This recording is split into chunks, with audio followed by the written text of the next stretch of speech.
Bonjour ma famille, bonjour les amis, bienvenue encore une fois dans notre chaîne. Je vous accueille encore une fois dans cette chaîne, dans cette famille.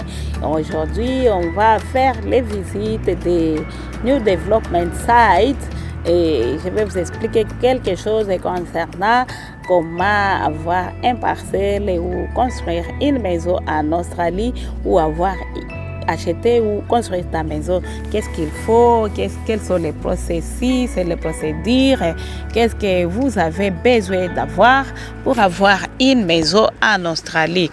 Et avant de continuer avec ça, je vous prierai de vous abonner, aimer, liker cette vidéo. Si vous aimez le contenu pareil, n'hésitez pas à me dire de continuer avec les choses pareilles. Actuellement, je serai beaucoup dans des maisons tours, des property vlogs comme avant, car je les faisais bien avant et quand j'étais devenue très occupée, parfois je ne trouvais pas même le temps d'aller faire des vidéos sur les endroits pareils. Mais j'ai décidé de retourner dans mon contenu car ça fait partie de mon contenu. Ma chaîne c'est Faraja Cleaning Motivation et Cleaning Motivation, mais les mêmes topics c'est la décoration et les cleaning. Mais vous allez vous réaliser qu'il y a presque 2 ans, il n'y a pas beaucoup de vidéos de décoration sur ma chaîne car on est encore dans plein d'aménagement de notre maison et il y a, en tout cas, il y avait l'embarras des choix, il faut continuer avec l'intérieur ou continuer avec l'extérieur. J'ai constaté qu'à l'extérieur, il y avait beaucoup de désordre, il y avait beaucoup de poussière chaque fois dans la maison. Je ne sais pas si c'est parce qu'à l'extérieur, il n'y avait pas... Peut-être les choses n'étaient pas bien faites à Dono et à Cersei, on s'est décidé de stopper l'aménagement de l'intérieur. On est rentré à l'extérieur pour travailler et en tout cas, on est presque à la fin. Ça reste seulement de continuer avec les fake grâce dans certains endroits, mais dans les autres côtés, on a déjà terminé avec les concrètes. Je vous ferai un tour et vous faire montrer ce qu'on a déjà fait. J'attends qu'on puisse terminer à les faire pour que je puisse vous donner la vidéo. Dans cet endroit, c'est St. Andrews. Je vous amène dans cet endroit car c'est un New Development Site. Et comme vous pouvez voir, ici en Australie, comment on fait? On commence par mettre tout ce qui est les tuyaux dans les sous-sols, tout ce qui est toilettes, là où l'évacuation des déchets des toilettes vont passer, on met l'électricité, les câbles de l'électricité, on met les eaux, l'internet, et les gaz et tout ce qu'on doit mettre à l'intérieur, hein. On met tout ça. Quand on termine à mettre les choses in the underground, then et il faut venir au sol maintenant pour construire les chemins des piétons, les pedestrian pathways. Then, on va construire les caniveaux, les routes, on va mettre des lampadaires et aussi on va planter les arbres. Donc, on plante d'abord les arbres. Après, quand on termine à construire des routes, on plante des arbres. Et après tout ça, peut-être avant de commencer, si quelqu'un ou un gouvernement ou quelqu'un qui est riche avait acheté des hectares qui veut distribuer aux propriétaires selon les milliers, la grandeur des parcelles dépasse d'un millier à l'autre. Il y a des endroits qui sont un peu anciens, en tout cas des parcelles sont minimes. Si tu veux avoir une grosse parcelle, une grosse parcelle, vaut mieux essayer de se pousser peut-être dans près des milliers ruraux, là vous pouvez trouver des parcelles qui ont une good size, un beau size des parcelles. Car par exemple dans notre partie, on vendait des grosses parcelles. Mais en Australie, vous voyez que la plupart de nos maisons sont tout one story. on construit toute une maison sur une grande parcelle, car on a besoin peut-être d'avoir 3 chambres, 4 chambres, 5 chambres, 2 salons, 3 salons. Imaginez là où on va construire une maison à 3 chambres, 4 chambres, 5 chambres, 6 chambres, 2 salons. C'est une grosse parcelle. Et comparativement peut-être aux États-Unis, au Canada, en Europe, vous avez les double stories.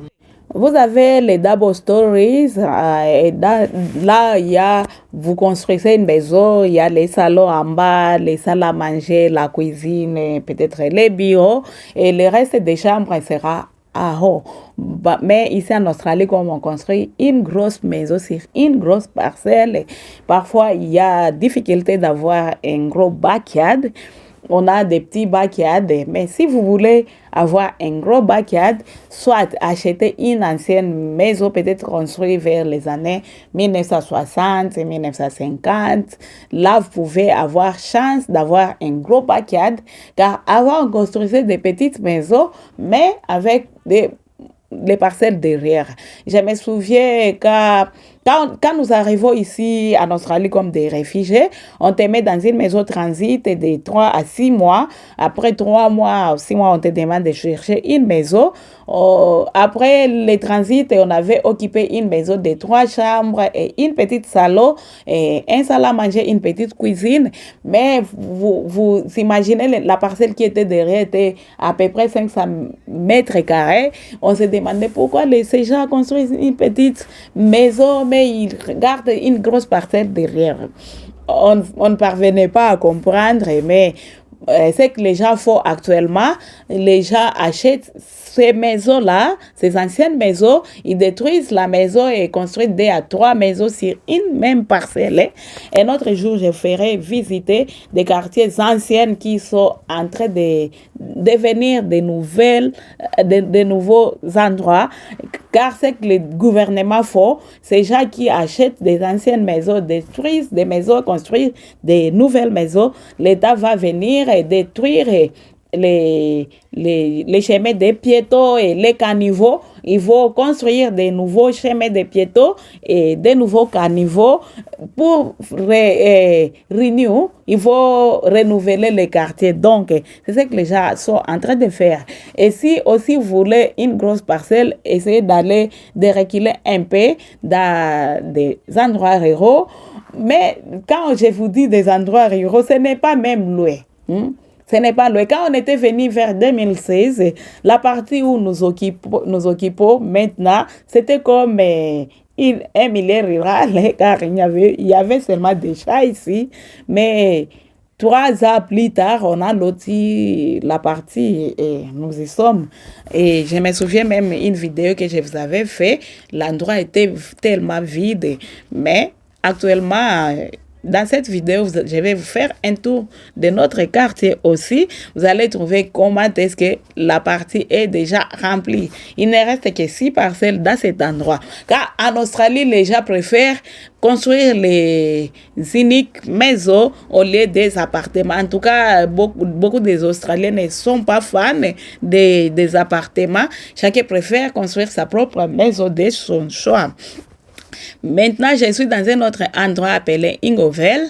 Comme vous voyez, je suis en train de traverser les home display, les display home des constructeurs. Si vous achetez une parcelle dans cet endroit, veuillez visiter les home display ici. Vous allez voir les designing, les plans des maisons, avoir beaucoup d'informations concernant ce qu'il faut faire pour construire votre maison. Et avant d'arriver jusqu'ici, la première chose que je conseille, c'est les finances.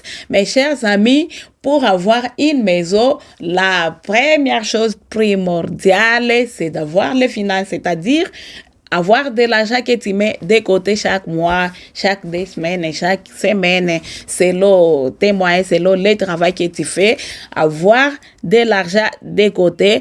Car la première chose, en tout cas, c'est ça, avoir de l'argent de côté. Et la somme d'argent que tu veux garder dépendra de ce que tu as. Il faut avoir l'idée. La deuxième chose, c'est avoir l'idée de ce que tu voudras avoir. C'est-à-dire, idée de la maison que tu voudras acheter ou construire. Donc, la troisième chose, c'est avoir la dimension de la maison que tu voudras avoir et quelle est la maison que tu voudras construire. Double story, one story, triple story, four story. En tout cas, il faut avoir l'idée de la maison que tu voudras construire dans le futur. Si c'est une maison en étage, si c'est une maison simple, et quelle est la grandeur de la maison que tu voudras avoir. En tout cas, tu commenceras à mettre de l'argent de côté concernant la dimension de la maison que tu voudras avoir. C'est ça la troisième chose que je vous dis. La première chose, j'ai dit, les finances, mettre de l'argent de côté.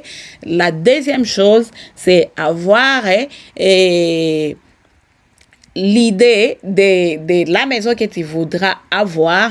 La troisième chose, c'est avoir l'idée du quartier dans lequel tu voudras acheter une maison ou construire ta maison, car tu peux construire partout, tu peux acheter ta maison partout, mais il y a des préférences. Quelle est ton préférence? Vous voyez, maintenant je suis dans notre quartier.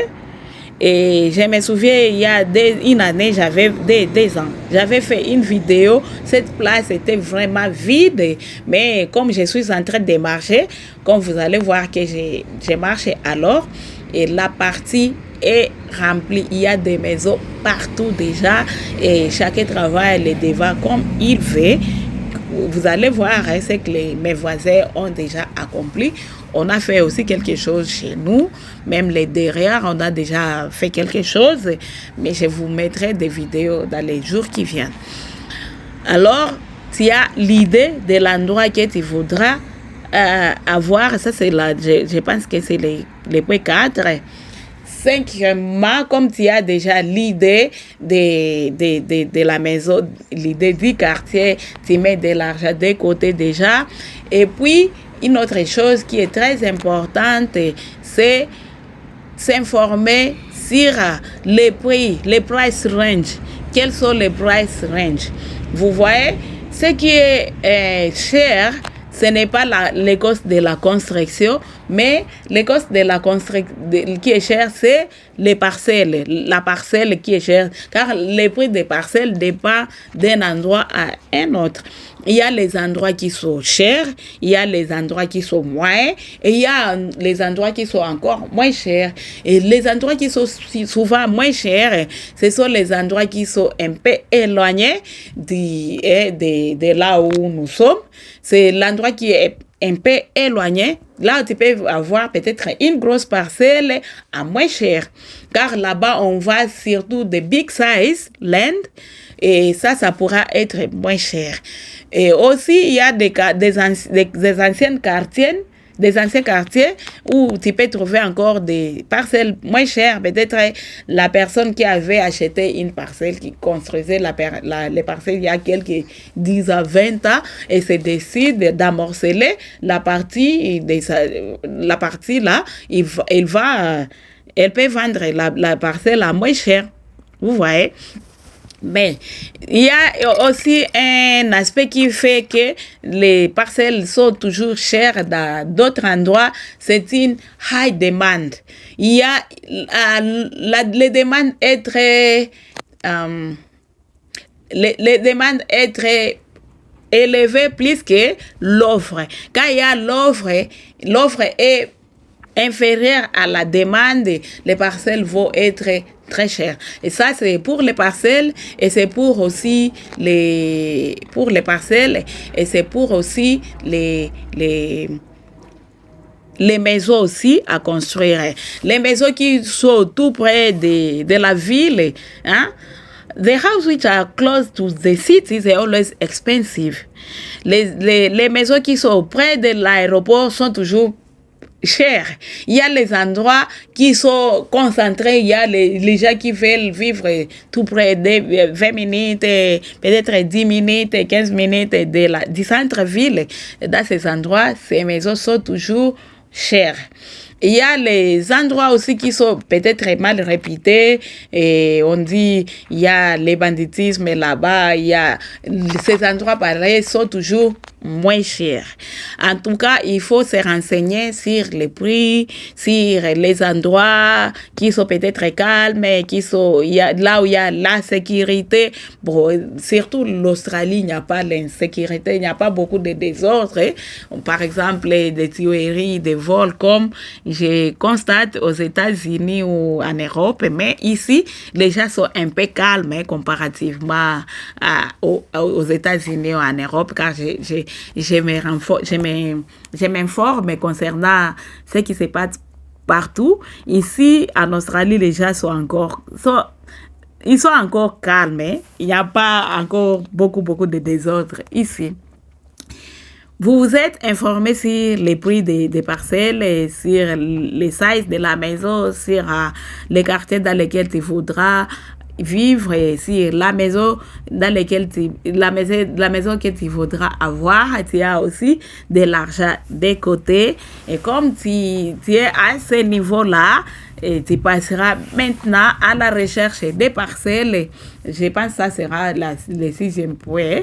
Et tu seras à la recherche des parcelles. Tu peux rechercher des parcelles peut-être online ou de bouche à bouche, ou tu peux visiter des endroits. Tu pourras trouver là où on met land for sale, we are selling land now. Et ces choses-là t'aideront à avoir l'idée des parcelles et l'habitude de visiter. Si tu trouves difficile de voir les parcelles, alors vous pouvez visiter les home display, car les constructeurs ils sont toujours informés sur les new developments, car s'il y a les new developments, il faut y aller construire les home display pour essayer de chérir ou de courtiser les gens qui voudront construire avec eux. Alors, ils ont l'idée de là où on va construire bientôt.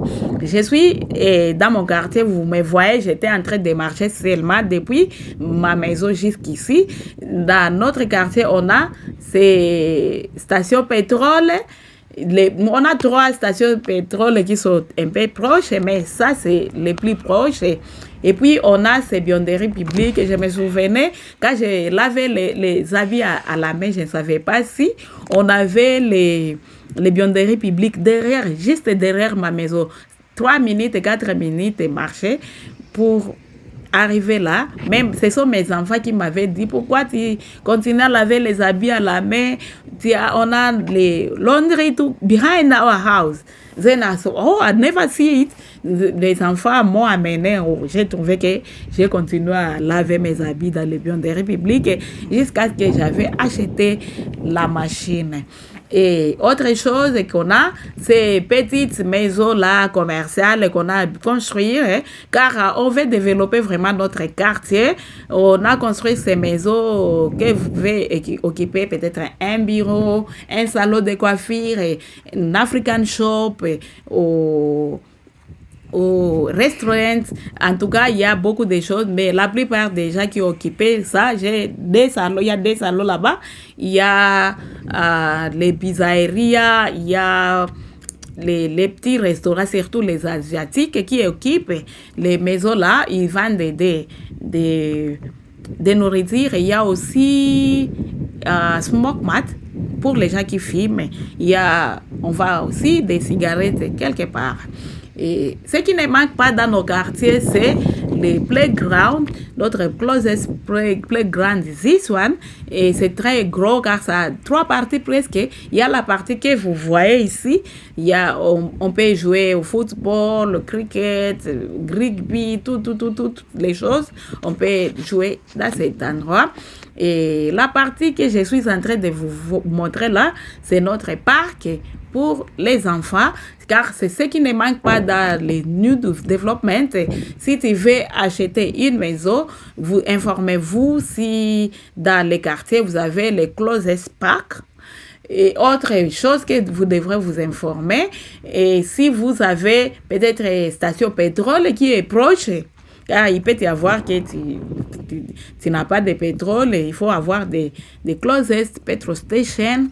Les parcs pour les enfants, ça c'est notre parc, il y a les jouets, c'est là où j'amène souvent les enfants. et les playgrounds. Et autre chose que vous devez vous informer, c'est les shopping centers. On doit voir les closest shopping centers. Moi, quand j'achète ou j'ai construit, même quand j'ai logé, j'ai cherché shopping center, les bus transport, public transport, either des bus, either des train stations. Je m'informe si les transports publics, soit un gare, soit bus stop.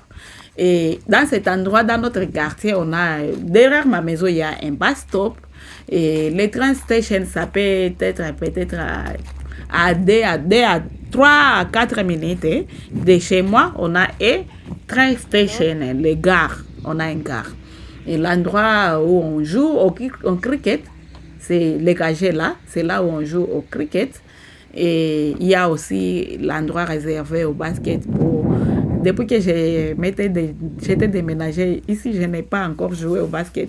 Et peut-être, comme actuellement, j'ai réduit les choses qui me rendaient tellement occupée. Peut-être j'aurai un jour où je vais partir ici jouer au football, au basket encore une fois.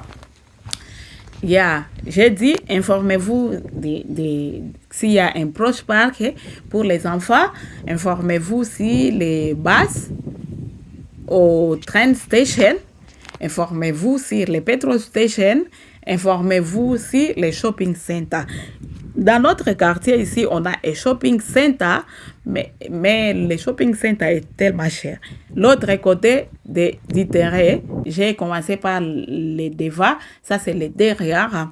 Et après, les derrière, il y a encore le new development de l'endroit. On est en train de construire des routes de l'autre côté de notre quartier. Et puis, on va construire un nouveau centre commercial. Et comme la vidéo est déjà longue, je pense que je vous montrerai dans une autre vidéo le centre commercial qu'on est en train de construire. Vous vous êtes informé qu'il y a les bus stops proches ou un gare qui est proche, les shopping centers, centre commercial qui est proche, l'école secondaire et l'école primaire. Si vous trouvez qu'il y a un proche école primaire, une école qui est proche de toi, en tout cas, ça sera un bon endroit pour acheter ou construire ta maison, car ce sont les choses qui attirent les gens, les centres commerciaux, surtout quand on construit un centre commercial qui est proche, ça augmente la valeur de la maison. Les transports publics, ça augmente aussi la valeur de la maison car l'endroit sera plus demandé. Les demandes seront très élevées. Et quand les demandes sont très élevées, vous qui avez construit bien avant, vous avez construit l'equity. Your house gonna build a high equity. Car la valeur de la maison dépendra du high demand, de la forte demande des gens qui veulent vivre dans les cônes.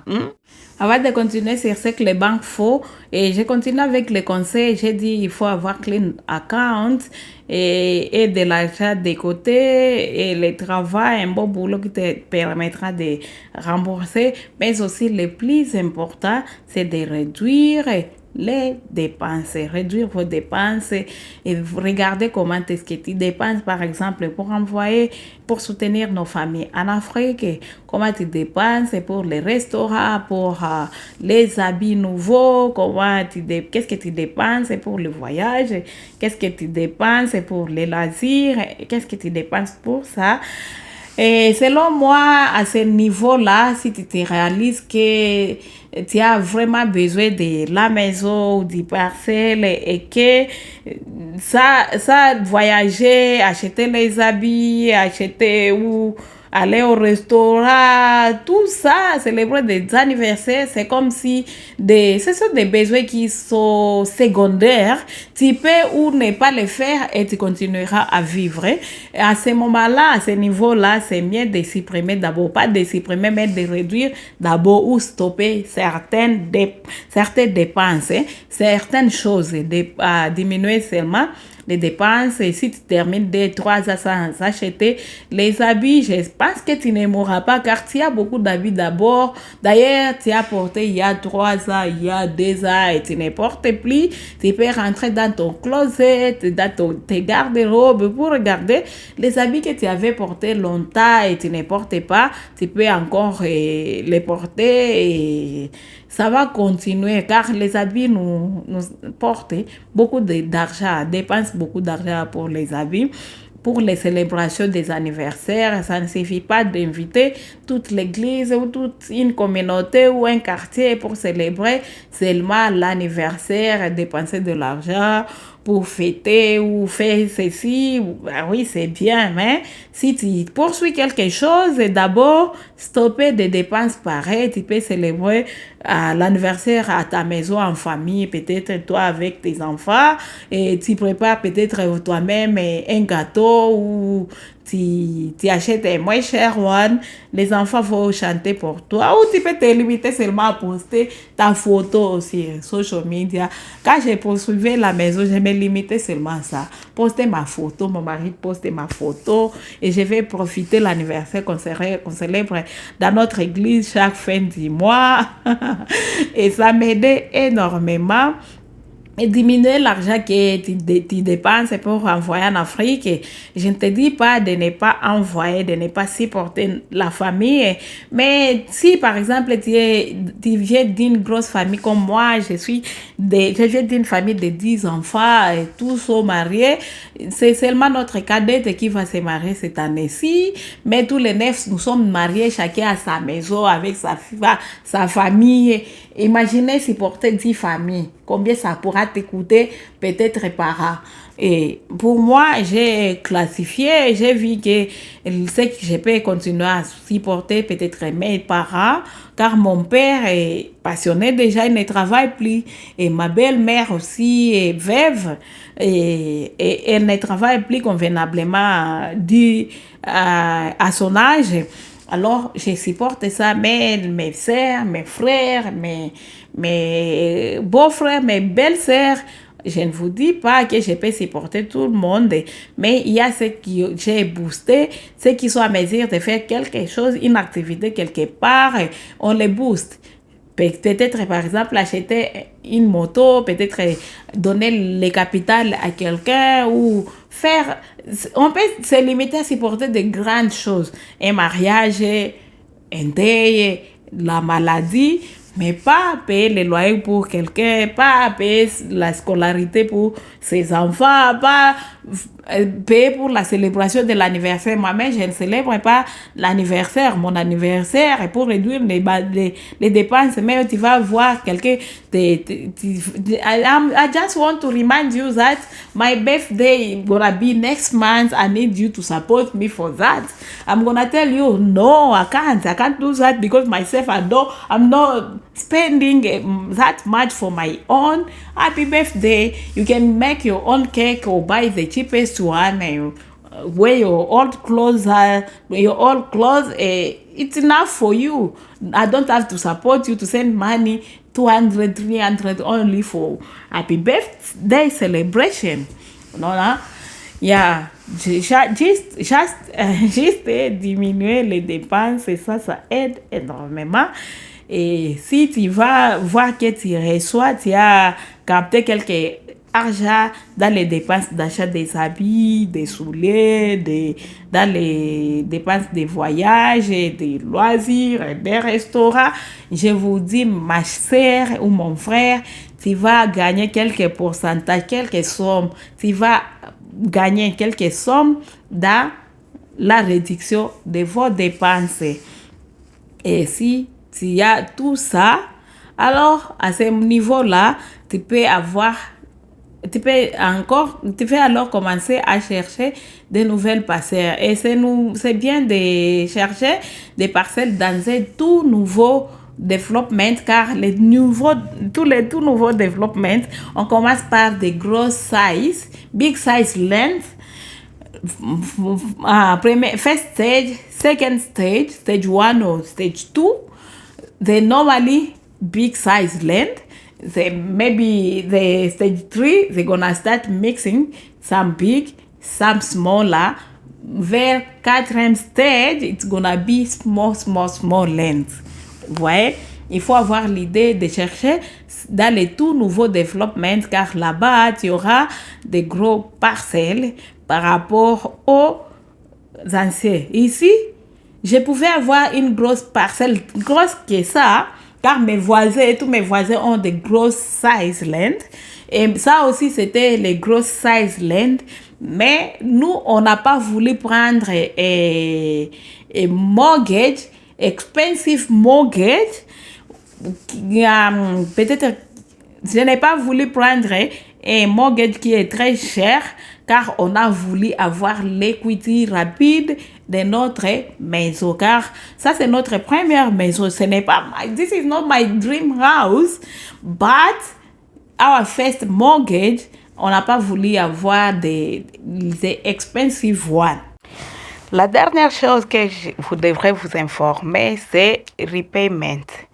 Comme vous avez déjà de l'argent de côté, vous êtes informé sur les quartiers, sur les price range, vous avez déjà les sizes de la maison que vous voulez avoir, et vous avez réduit les dépenses, et vous avez vraiment de l'argent. Peut-être vous vous êtes informé déjà sur vous avez contacté les banques, et donc vous allez alors contacter les banques, et vous avez déjà les parcelles que vous avez déjà choisies. Tu peux aller chez les banques avant d'avoir les parcelles, ou tu peux aller chez les banques après avoir trouvé un parcelle.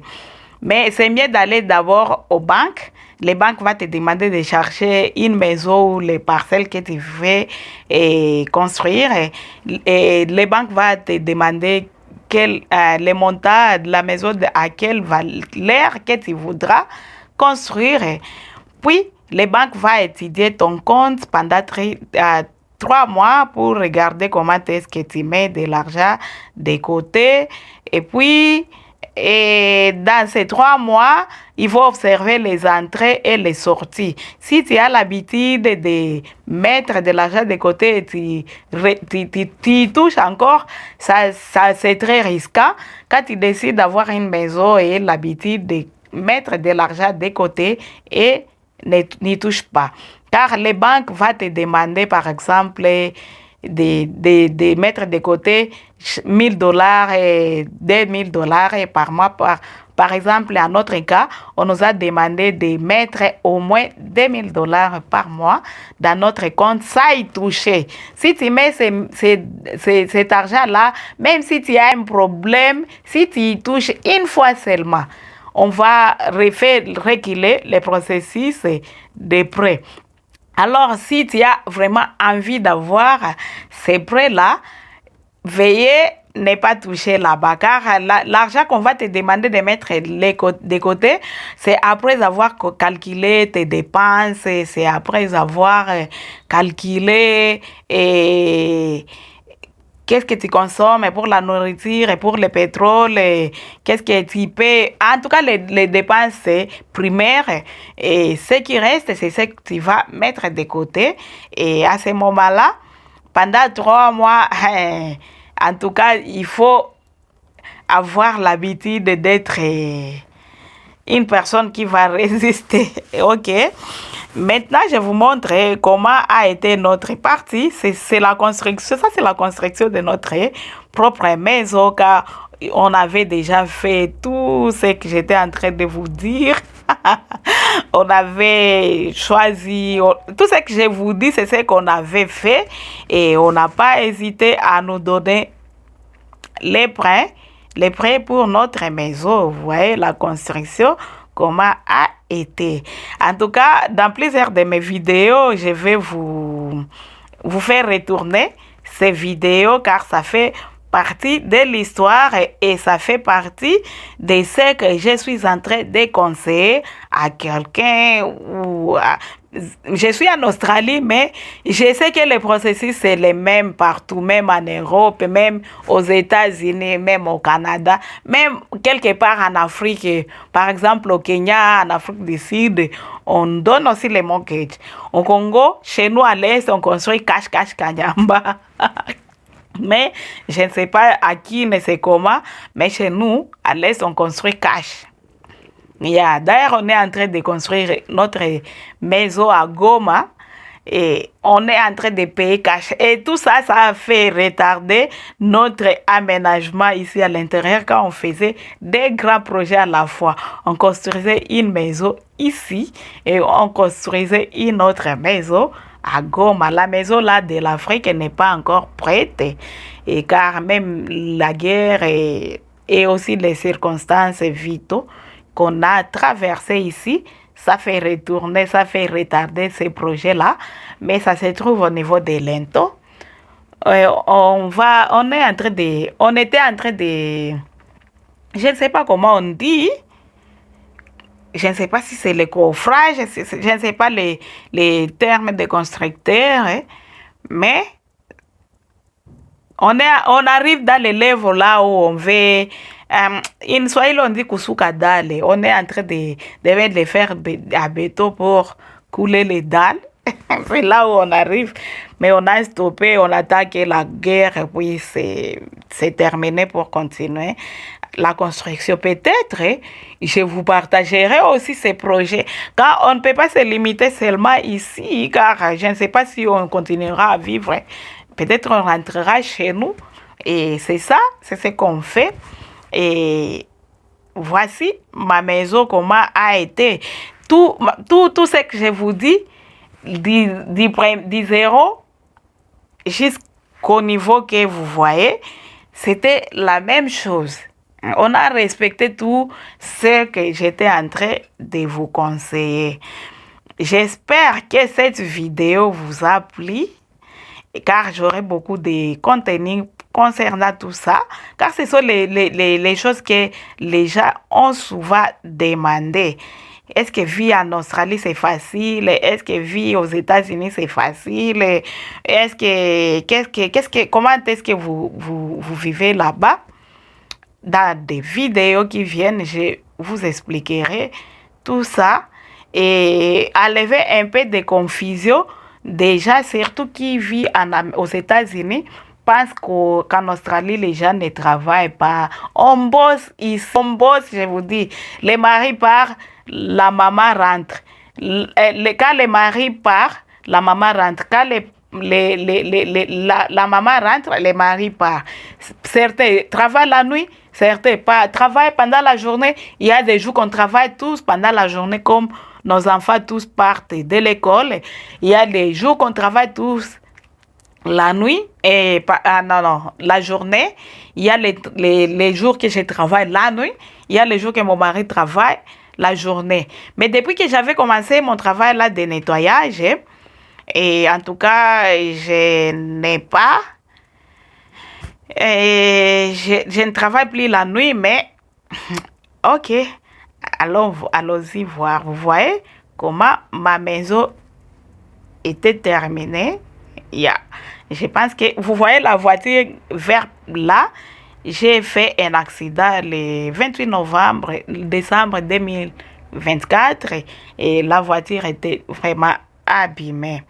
Cette vidéo arrive à sa fin et je ne sais pas si je peux laisser toute cette vidéo qui j'ajoute, je vais l'ajouter, mais on se revoit prochainement pour une nouvelle vidéo. N'hésitez pas de vous abonner, aimer, liker, partager. Ok? Ciao! Que le bon Dieu vous bénisse abondamment.